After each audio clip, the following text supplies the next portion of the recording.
The opinions expressed in the following programs are those of the participants and do not necessarily reflect those of Rogers nor Rogers TV.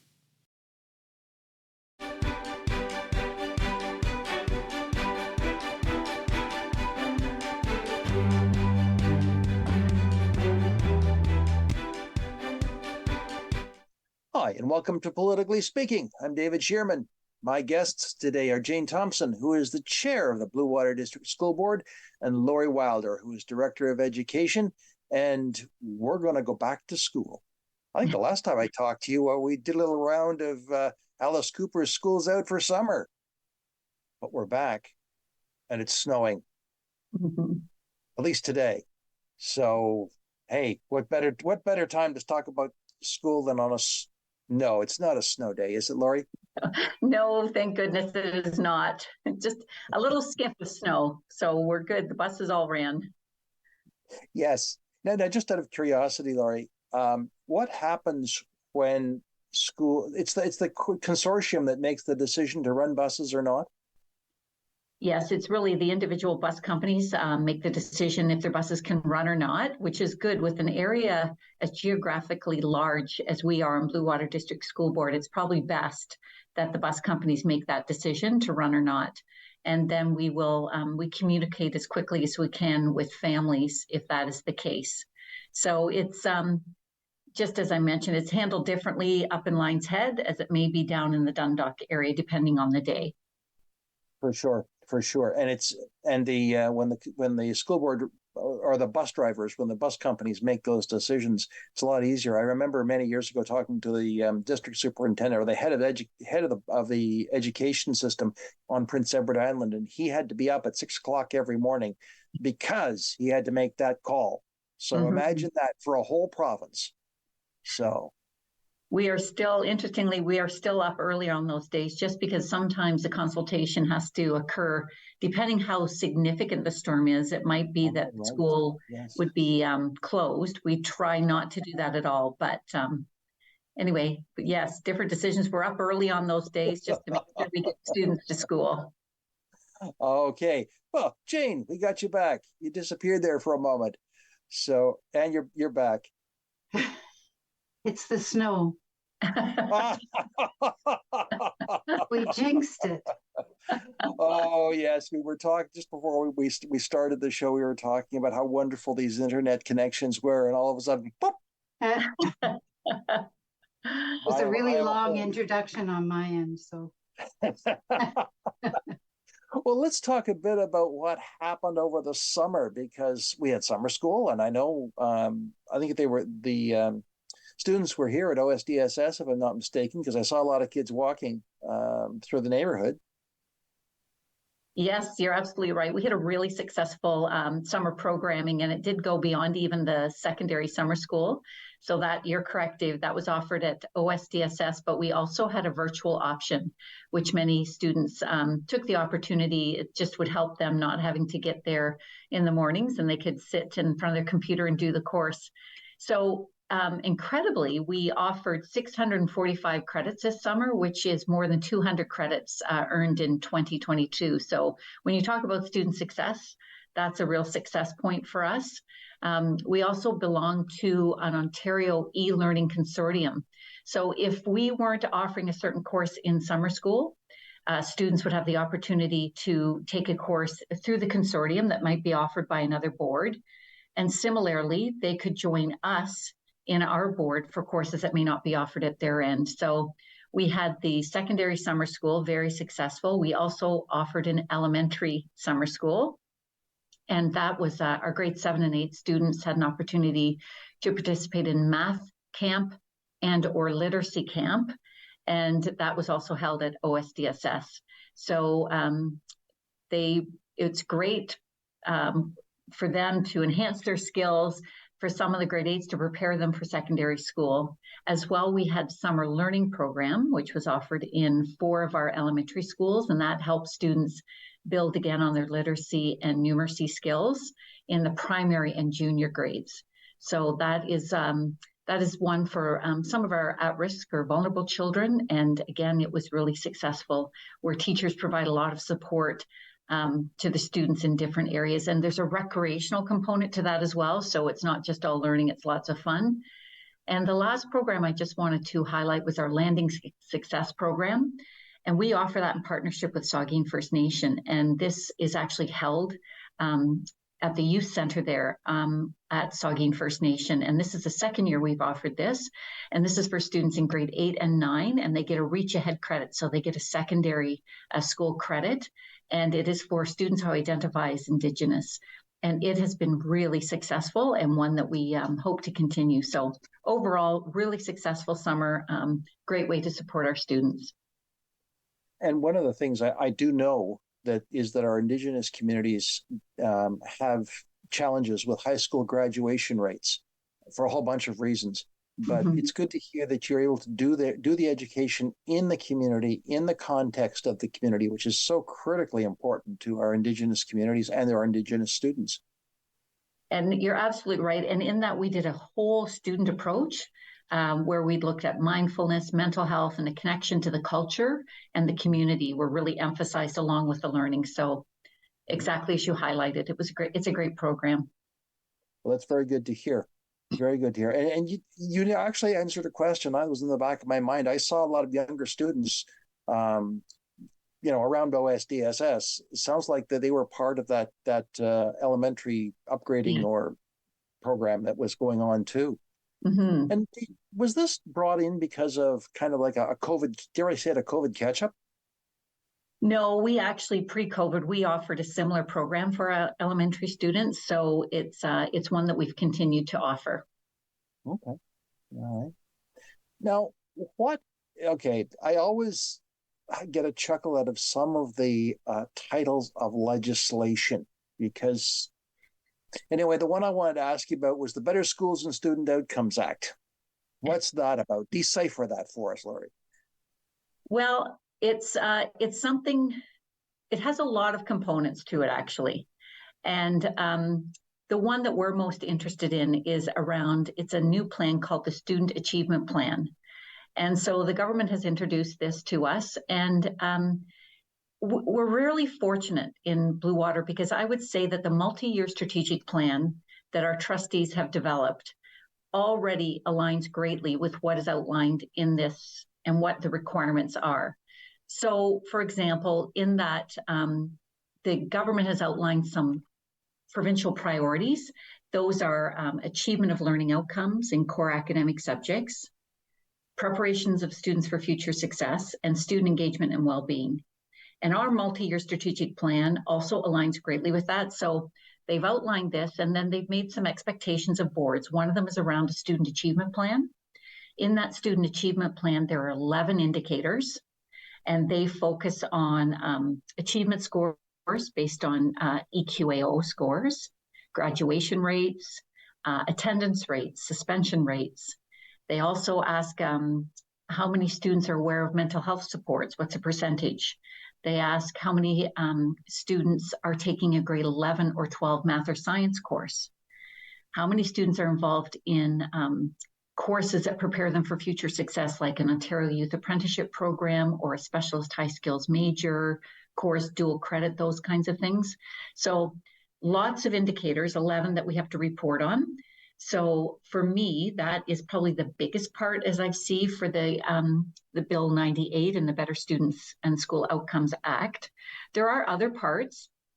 We just actually had a professional activity day. And so one of the expectations of the ministry is that we will post on our website exactly what is happening on those PA days for the public and our communities, families to be aware of what's happening.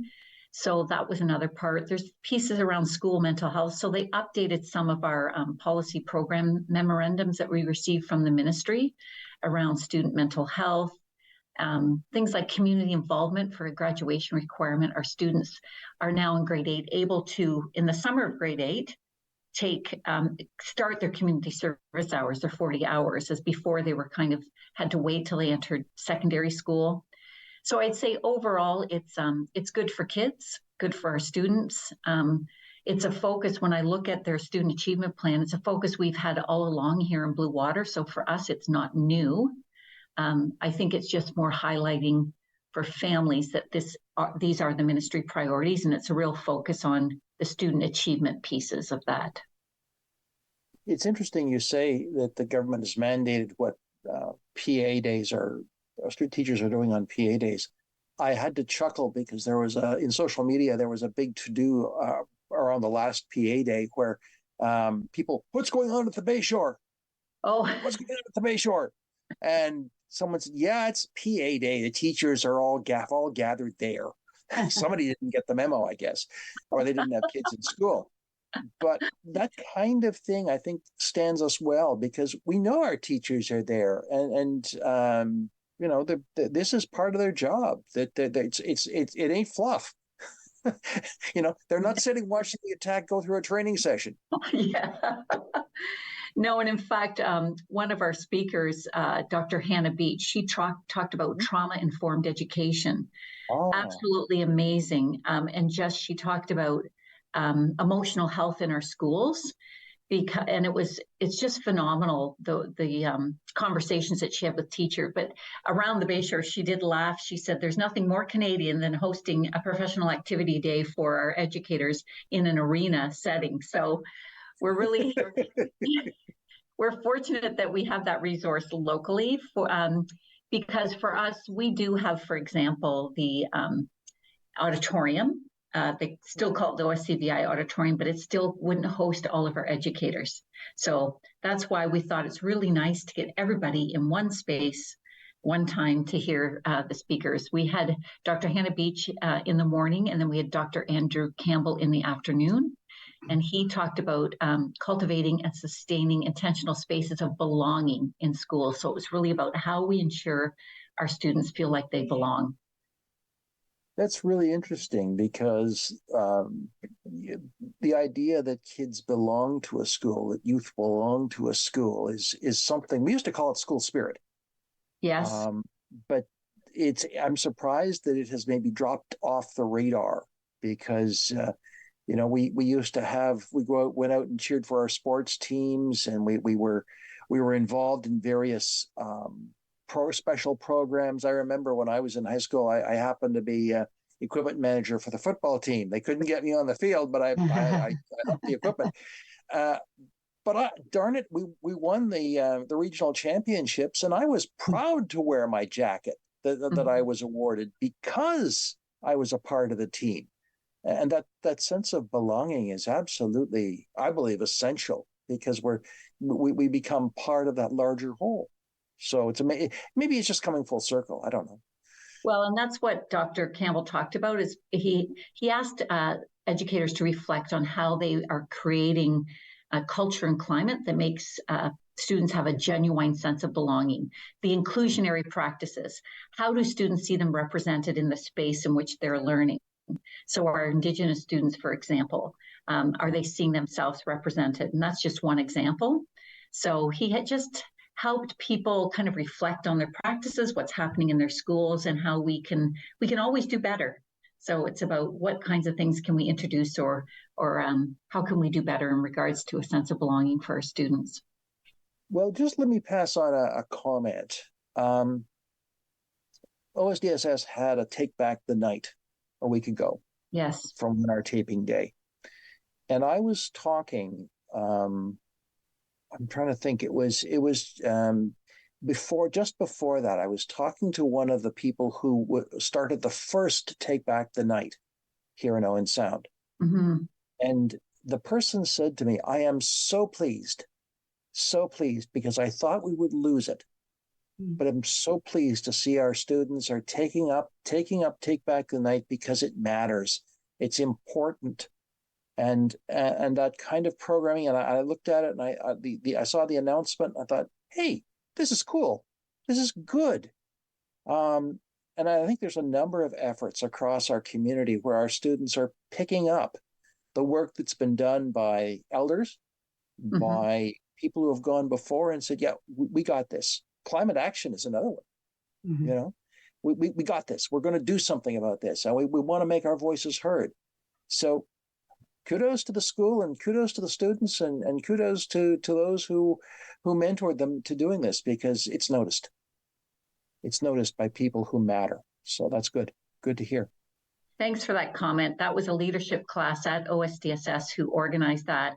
And I would agree with you. It's lovely when they can take up these social justice causes. And I would say that our students are so much more social justice minded than a few years ago.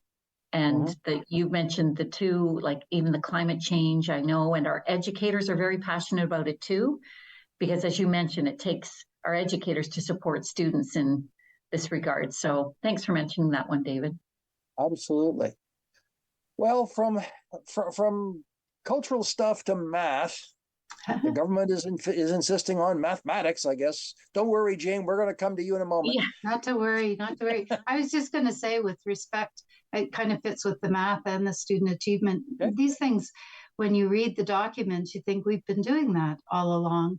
It's really streamlining, making it more consistency across the province, I would say, in the reporting and the acknowledgement. And as Laurie says, letting people know what's happening. Perhaps we haven't been good enough of sharing that information, but so many of the things have been happening all along that are in these action plans. It's not brand new work.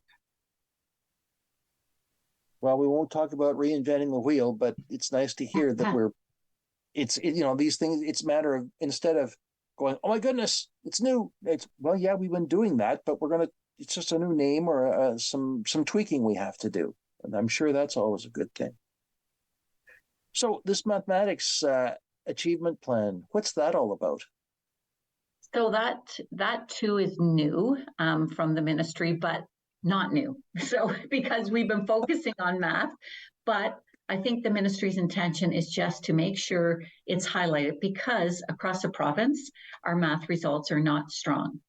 So they came up with, the ministry came up with 4 focus areas with the math achievement action plan. One is the fidelity of the curriculum. So just making sure we are honoring and are loyal to the curriculum in math. Also that we must focus on our math content knowledge for teaching. The third one is we must know our students. And the last one is measurable results for improvements in math achievement. So we've been focusing on this in Bluewater. And in fact, we have 2 evidence-based programs and practices that we've been using. One is called Math Up, and the other one is Knowledge Hook Premium. Those are different tools that they're online tools that support our students and our staff, because we have versions for our staff and versions for our students. It helps assess where they're at and helps provide instructional practices to get them where they need to be. The government has put some money into this, so we've been able to hire some instructional coaches in mathematics, which we've not been able to do before.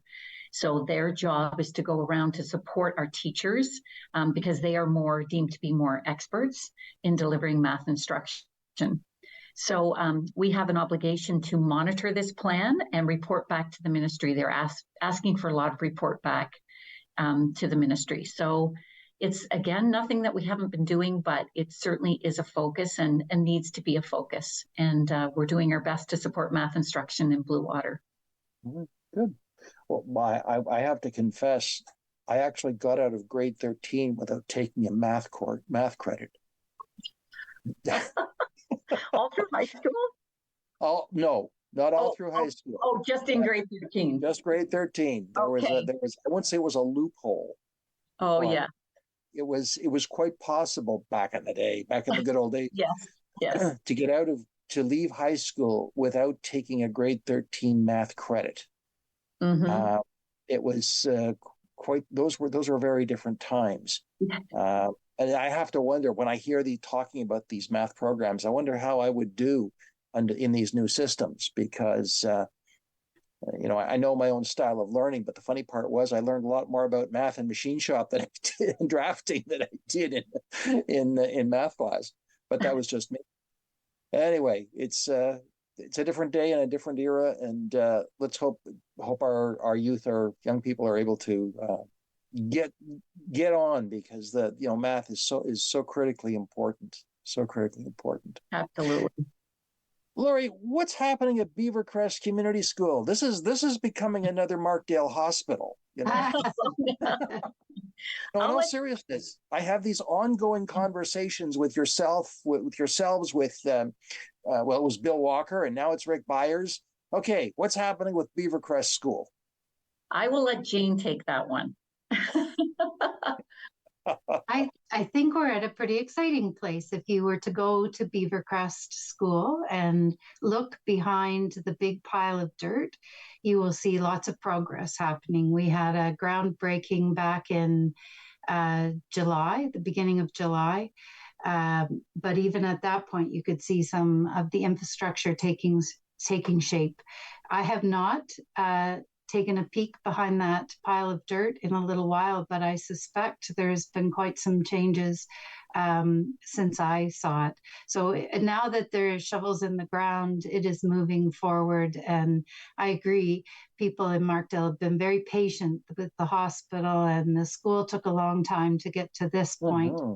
And we'll still have some unknowns in our supply chains and as we move forward, but we are moving forward and we're excited about it. Well, Beavercrest has been in the conversation in the community for many years for a whole bunch of reasons. But yes, it's good to see that ground is breaking. When do you expect, all things being equal, there to be the construction to be finished, and then it'll be passed over to open to the school board? I'm going to leave that one to Lori. So we are hoping, and I would assume like the construction is progressing really, really well. So we were there for an opening. Jane was there in July, a beautiful, warm July day for the actual groundbreaking. But in all reality, the ground had already been broken. So we had as Jane said, a big pile of dirt behind us and all of that. So we are hoping for 24, 25. It would be lovely to get in before Christmas of next year. That would be our hope. But please don't hold me to that, because we never know. There's still some issues with trying to procure different parts and things out there. There still seems to be a shortage of some of the items that we might need. We found that when we do our upgrades in the summer, we've had to wait for some things. So that's the unpredictability of it. But I would agree with Jean. It's a good news story. We are so close, so close. So, well, tell you what, we will probably be doing an update from the Board of Education about this time next year. Yes. So I'll tell my producer to pull up this clip, and we can have a little fun with it. In all seriousness, we all know supply chain issues are just part of the new reality. It doesn't matter what it is, and it's amazing. Sometimes contractors will say, "Hey, I'll have that tomorrow, and I'll have it installed by the end of the week." Exactly. Sometimes it'll be 8 weeks before we get the stuff. So just got to roll with it, I guess. And our plant department is certainly, we hear from them all the time. They're very much anticipating what they're going to need and ordering it well in advance. But that still doesn't mean there may not be delays in our ability to get it. And the other challenge may be the winter construction. We don't know what we're facing as we move into winter and how much they'll be able to accomplish. So there's a few variables there, but it is progressing and it is exciting, and there's light at the end of the tunnel. There sure is. It's not an oncoming train, as they say. No, it is not.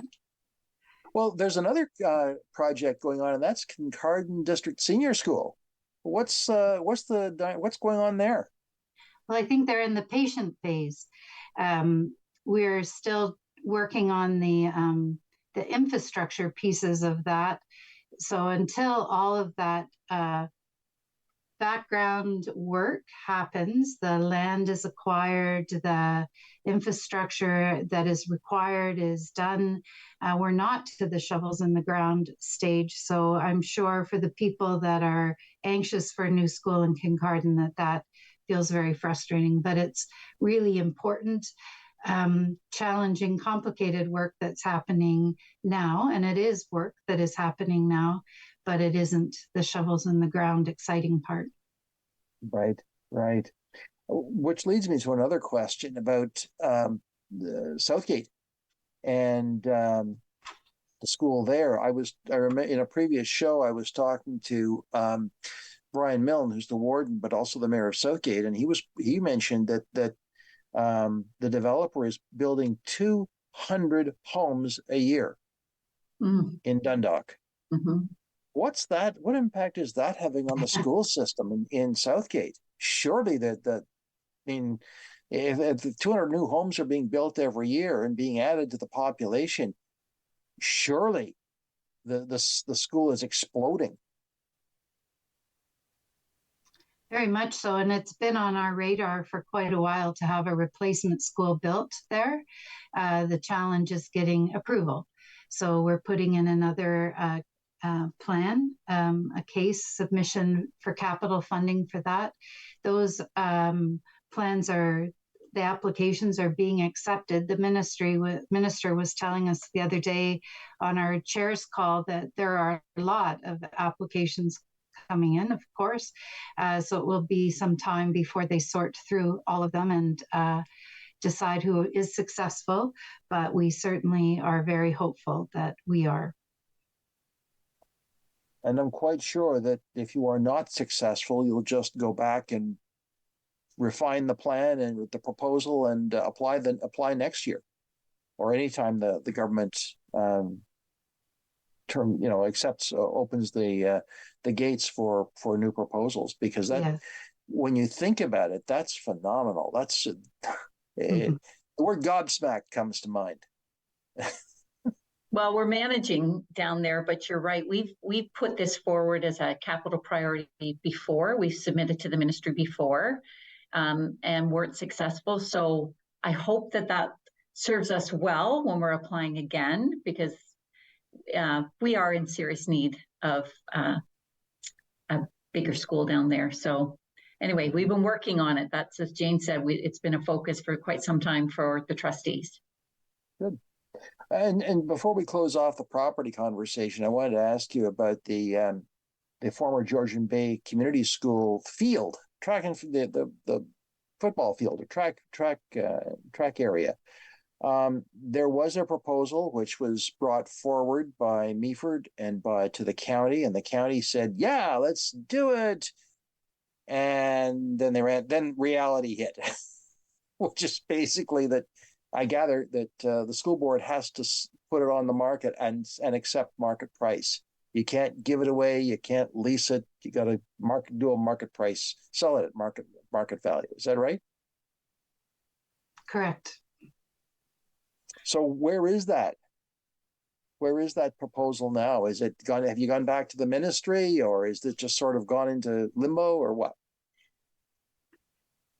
We're following, Ontario Regulation 44498, and so it's on the market, and we have a responsibility as a school board to do our due diligence, to be responsible for those dollars, public dollars, as we sell that property.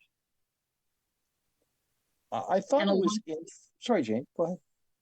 I was just going to add to Jane's comment. So with that regulation, the board, we've been compliant with that regulation all along.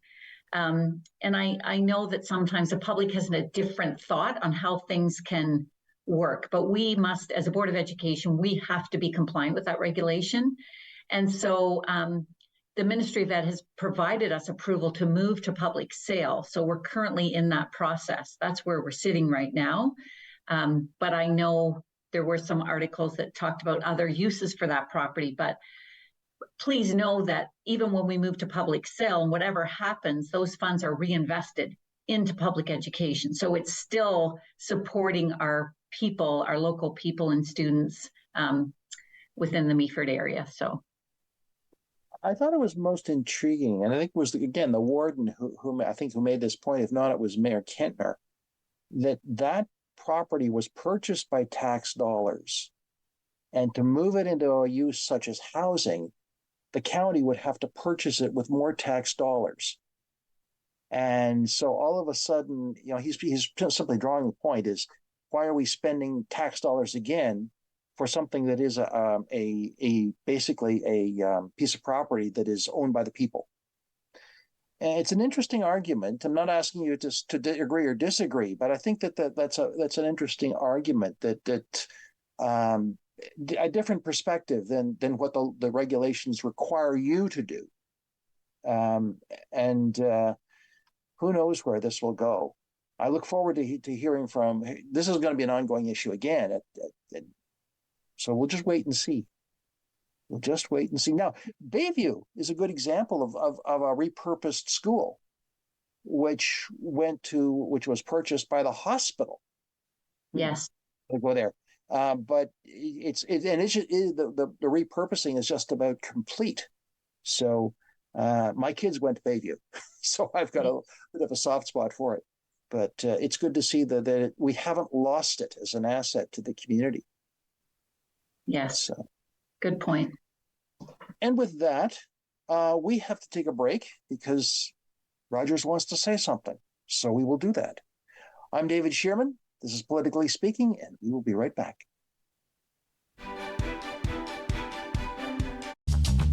This program is brought to you by Ignite TV. Now you're in command. Visit Rogers.com for more details.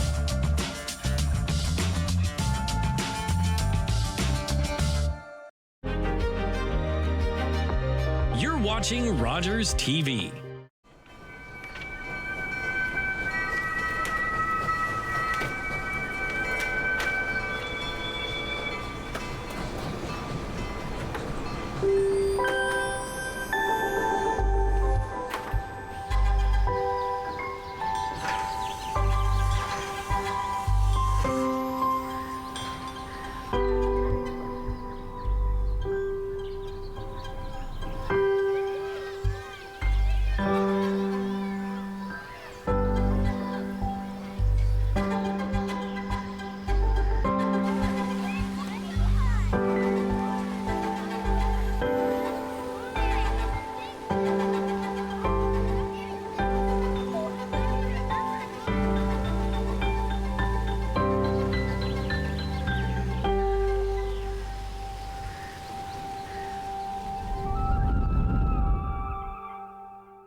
Hi, and welcome back to Politically Speaking. I'm David Shearman. My guests are Jane Thomson, who is chair of the Bluewater District Board of Education, and Lori Wilder, who is the director of education. No strangers to this show, and always a pleasure to have them both to talk about that the thing we all know something about, education. Are we all educated? We are. Yes, of course.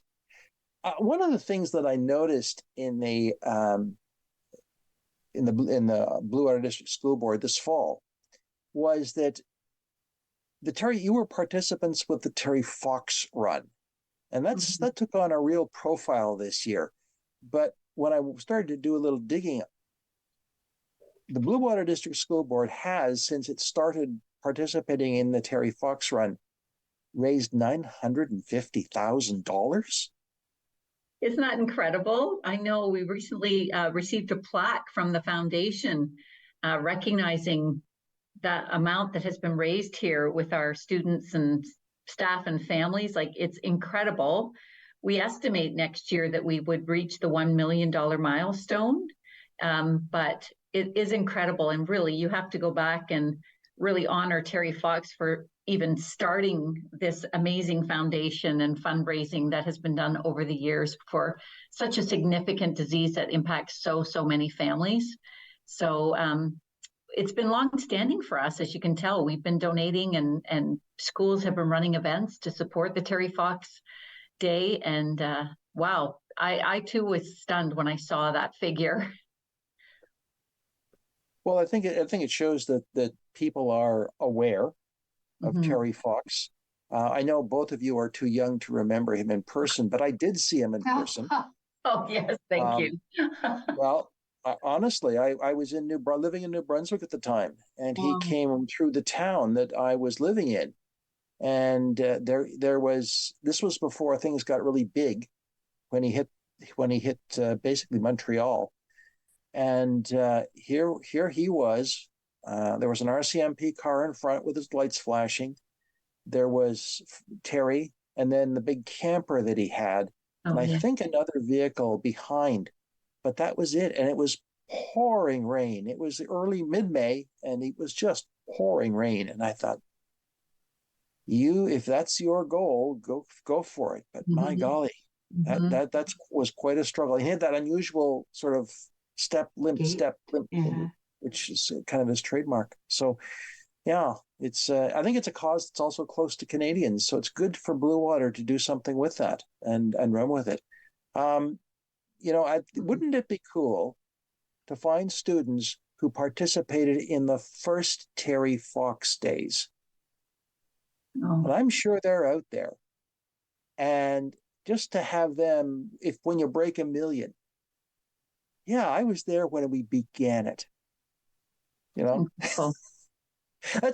just a little. I'll leave that with you. I'll leave it with you. Challenges moving forward. Absolutely. You can honor the past and move forward, but honoring the past is something that, and it connect the kids with the students with, my dad or my grandfather was there. Wow, that'd be something. Anyway, that's a whole other stream we won't go down, because there's lots more. We've talked a bit about the capital work that is involved in the Board of Education, but you've got priorities, don't you? Jane, what are the capital priorities right now for Bluewater District School Board? Well, we talked about the one, and our main one in the Dundalk area. And that's one, as Laurie mentioned, that we've put that proposal forward in the past. So we're very hopeful the ministry recognizes it this year and we move ahead with that. The other area that we're looking at is in the Saugeen Shores area, a replacement school for the Saugeen Shores Elementary School. And the third area would be in Kincardine for their elementary school. And they would be in that, priority. We know Dundalk is our the highest priority that we have at the moment to try and deal with the pressures of the enrollment. What about some of the areas Meaford's probably pretty set for a few years, although I gather that the school is, as we've said before, is bursting at the seams, or it's over. Is it over capacity this year, Laurie?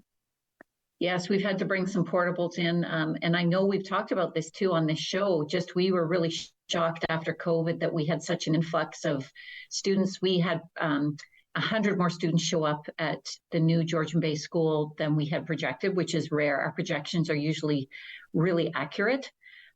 So we think COVID had an impact. So for sure, when we bring portables in, we know that there are some spacing issues there, but thank goodness the portables nowadays are beautiful. They are beautiful. They're ventilated so well. They're bright, they're airy, they're clean. My favorite thing is visiting schools, and I always make sure I get into the portables, and they are just like a beautiful isolated classroom, although they're close enough to the building that they're not isolated from the school itself. So anyway, yes, that's an area we'll be keeping an eye on as well. Yes, because as I talked to Mayor Boddy here in Owen Sound, there's potentially 4,000 new housing units that have been there's apartments, there's condos, there's goodness knows what. And it's going to be interesting to see if those all those housing units get built, what will happen. But we've had that conversation before as well. So we shall see what we shall see. I don't think that'll go away either. Well, and it's a real challenge. Sorry, David. It's just such a challenge in the province because we are all in the same the same situation. The ministry won't fund anticipated students that might come into the area. And certainly, I think the affordable housing situation is causing more building happening, which wasn't on the horizon some years back. So it's always a catch-up situation, or trying to manage the influx of students if there are some. Sometimes they don't materialize in the places we think that they will. But I know that it's a conversation that's being held all around the province. How do we right-size these buildings in communities so that we are meeting the demand for the students? And we see the lag time that goes in when we're getting a new build. That doesn't happen overnight. So it's trying to balance all of the competing priorities. Well, isn't that what you get paid the big bucks for, Jane? Absolutely.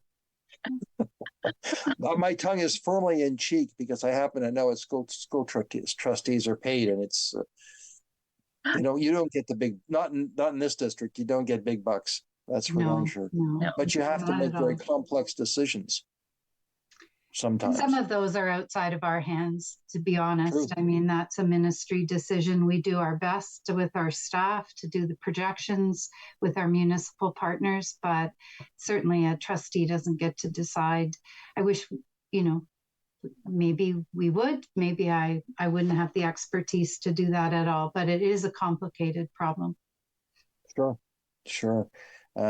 Planning, as I've said on the show before, planning itself is very fascinating, but it's not easy stuff to do.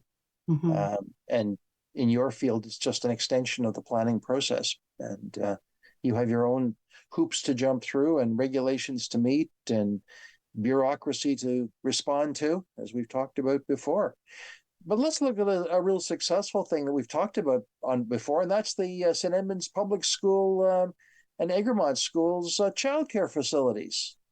Are they finished? Are they in play? Egremont they moved in at the beginning of the summer, and then over the summer the parking lot was reconfigured, so they're all in and set, and they've had their grand opening. And St. Edmunds is, I'm not sure if the students have moved in. The building is ready to roll. There was some waiting for just some paperwork to finish off for the students to be able to move in. And the grand opening there is on November the 6th. So very exciting. Oh, great. That's good. That's good because it'll be an important part of the community. Absolutely. So yeah, that's terrific. That's terrific. And while we're on the subject of construction, what happened over the summer? I think that I don't live too far from Hillcrest, and I thought I smelled roofing tar. All kinds of things happened over the summer. It's quite amazing the work that gets done, and in such a short period of time. The window is very short for our facilities people to come in and get the work completed. As I was saying, we hear that they're ordering their supplies in the fall to be ready for next summer, because to be ready to go when the students are out of the school. But there was a lot of work. Great compliment to the staff to accomplish so much. What's some of the work that was done?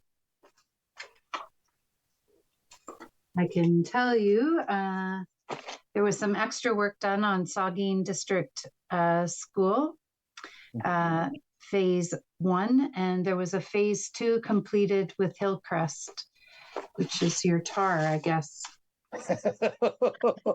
They must have fixed up the roof because yeah. Northport Elementary School had quite a bit of work done to reconfigure some washrooms and parking lot. Paisley had some mechanical upgrades.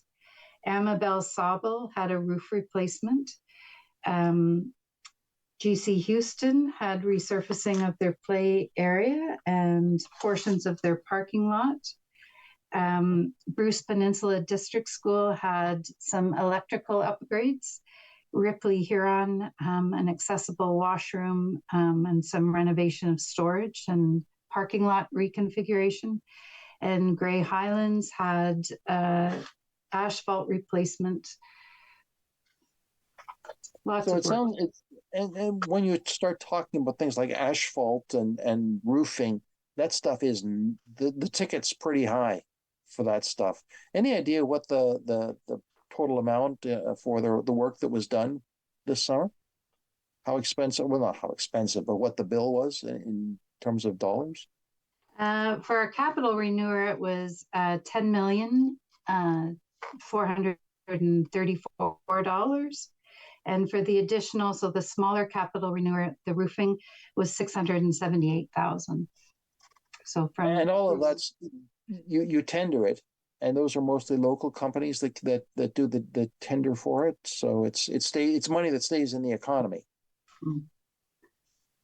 Yeah. Well, I know a couple of people in the trades, and they certainly appreciate the work. In Well, it's fact, wonderful that we're able to do so much and to keep our schools in such good repair. We had some pictures of before and after, and just some of the facilities that got brightened up. It was very dramatic. I'm sure the students, when they walked in September, were pleasantly delighted. Good. It really does add, when we talked before about a sense of belonging, it does help with the sense of belonging for staff and students when Jane's right, just the brightness, just changing the lighting system in a building, which happened to many buildings, can make such a difference. I know Hillcrest Elementary School in Owen Sound got a brand new gymnasium last summer. Phenomenal difference when you walk in there. So it's just a feel-good thing. Some of them, though, many of the updates aren't visible to the eye, like if you're looking at HVAC systems or sometimes even having a roof done, but it's just the sense of knowing that the building's in really good shape and has been taken good care of is good for all of us to know. Well, I have to say that and maybe I'm just reminiscing, or I have a fond memory of walking into school on that first day of school and seeing the floors absolutely spotless, shiny, and you inhale and, oh yeah, that's floor polish. It does all of a sudden, oh yeah, we're back in school, and it's our school, it's my school, it's my place. And it's the smells, it's the visual stuff, it's the sound walking down the hall, are all those little things that make a difference. So we got a sense of kudos out to the caretaking staff as well for the work they do over there. Oh yeah, absolutely. My memory more, well, as a student for sure, but as a staff member, because I always I taught phys ed. And so walking into the gymnasium, the smell of the gymnasium was different too, and just the bright floor of the gymnasium. But our custodians do such an amazing job in our buildings. Even I was out visiting schools yesterday, and just I don't know how they do that in the cold and wet of this October weather, and the floors were spotless and shining, and a few leaves here or there, but that's to be expected. So. Sure. Yeah, there was also a dare I say it, when you left in June, especially in the gym, there was a bit of a funk in the air. I'm not going to go any further. Just say it was kind of a funky smell. But you come back in the fall, and oh man, it's clean. So, but those were that. I mean, I'm sure that happens today because human beings don't change, but. We certainly want to appreciate the work that the caretaking staff does, because it's essential in so many ways. So we talked about enrollments a little bit, but what's the situation for 2023, 2024?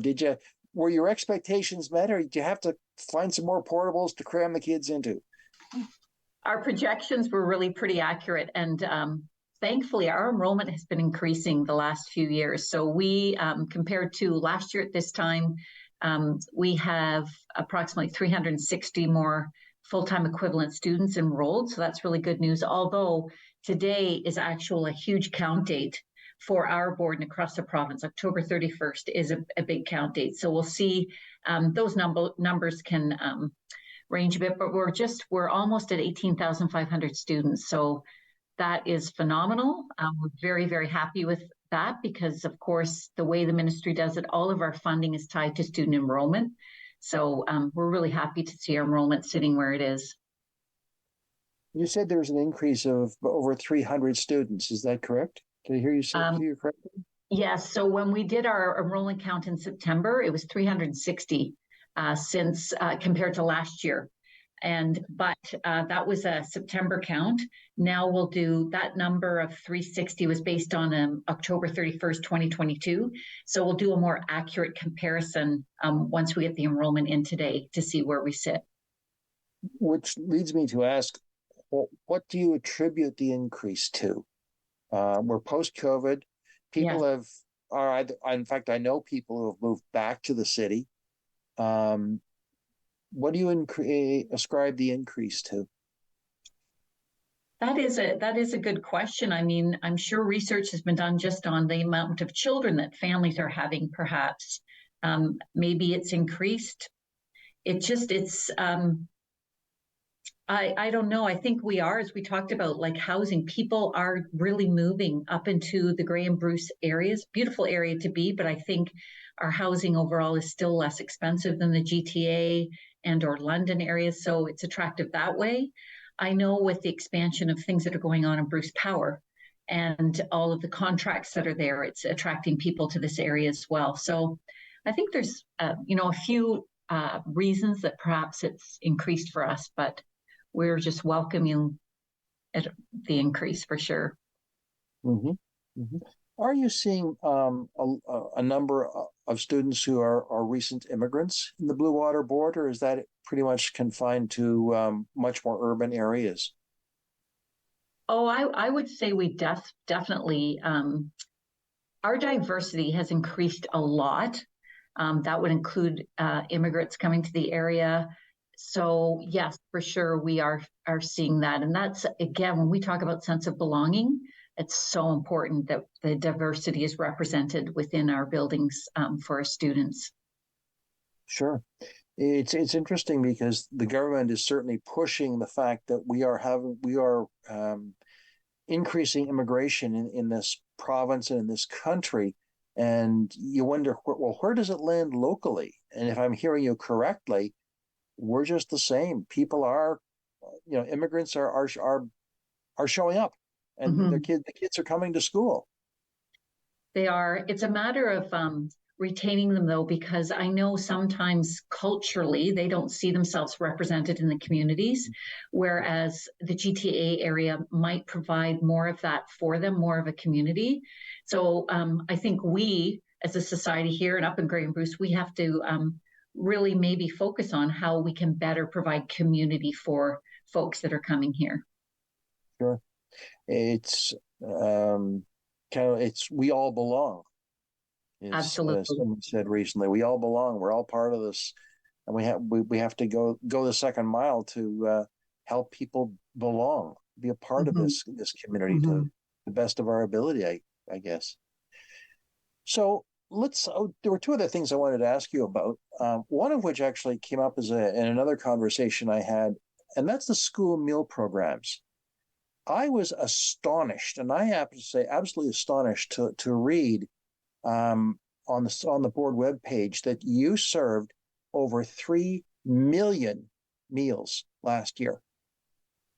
That's a lot of meals. It sure is. We work with the Ontario Student Nutrition Program, and so we've been doing that for quite some time. So they are so supportive, and so ours is more of a breakfast program and or snack program, because again, in school visits, you will see snacks throughout the school that children can come down at any time and grab maybe a banana or a granola bar or something that's available to them. So the funding is done. We had a presentation actually at board last year because recently retired person Bev Gateman was instrumental in Grey and Bruce counties in supporting this program. So this actually, the program is housed within the Victorian Order of Nurses. And so that's the agency that supports it and administer the program. And they support the fundraising and all of that. But I'm just thrilled that we can say every school in our area has some type of breakfast and or snack program. Mm-hmm. Mm-hmm. And are there meals provided as well? Other lunch meals provided in certain cases as well? I know that our schools are really great at seeing students who may not show up with lunches. And so they will do their best to support them in any way they can to ensure that they have something nutritious to eat at lunchtime as well. Good. Well, you wonder, my golly, how did we ever get to this place? But that's not the question. The point is, we're in this place.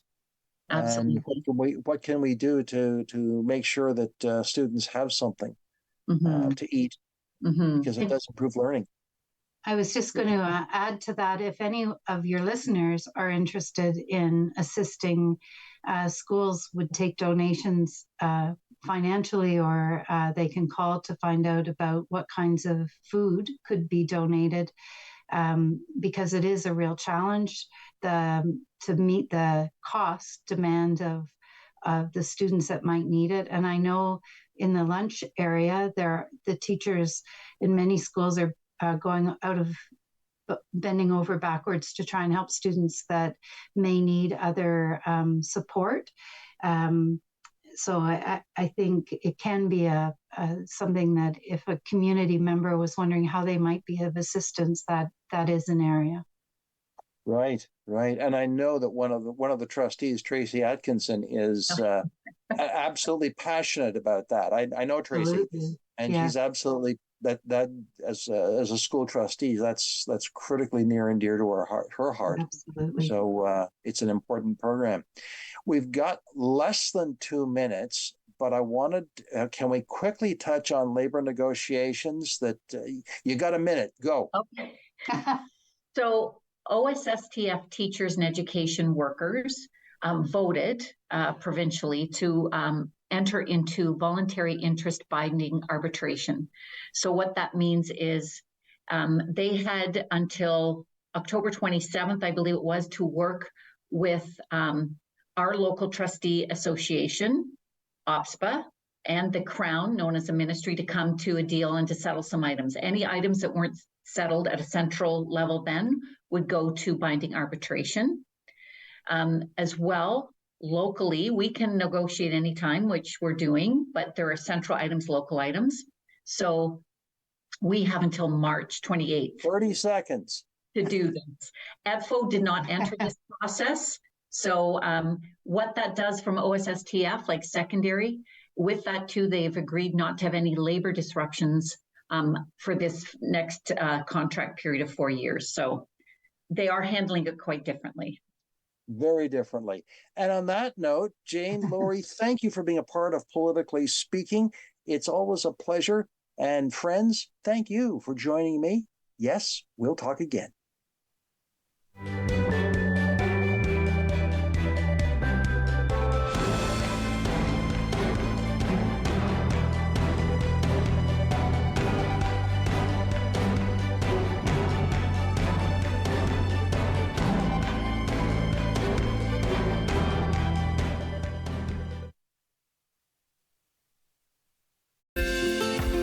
Call the Rogers TV viewer response line. Email us or connect with us on social media.